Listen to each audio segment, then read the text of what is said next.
ଓହୋ କି ଶୀତ। ଦେଖ ମୋ ନାଟୁଆଙ୍କୁ ଓଢ଼ଣ ଷଷ୍ଠୀରେ ଶୀତ ବସ୍ତ୍ର ପିନ୍ଧି କେମିତି ଘୋଡ଼ ଲାଗି ବେଶ ହୋଇଛନ୍ତି ଆମ ମନୁଆ ଠାକୁର।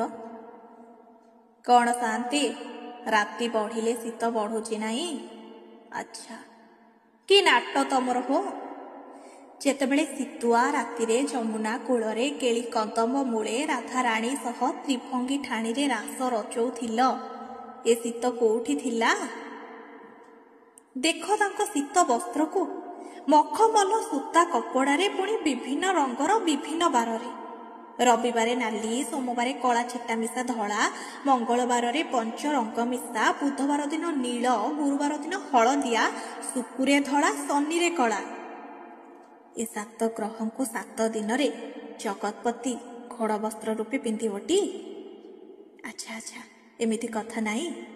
ଆଚ୍ଛା କହିଲ, ରାମ ଅବତାରରେ ଘୋର ବନସ୍ତରେ ଗେରୁଆ ବସ୍ତ୍ରରେ, ପୁଣି ଫୁଙ୍ଗୁଳା ଦେହରେ, ଗଛ ମୂଳରେ, ଖୋଲା ଆକାଶ ତଳେ କେମିତି ରହୁଥିଲ କି ମନମୋହନ?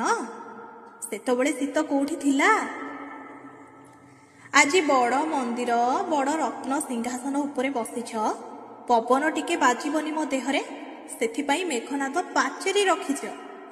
ଦେହରେ କାକର ଟୋପା ଛାଡ଼, ପାଣି ମୁନ୍ଦେ ବି ପଡ଼ିବନି ବୋଲି ସେବକ ସେବାୟତ ରଖିଛ। ତାପରେ ବି ଏତେ ଶୀତ?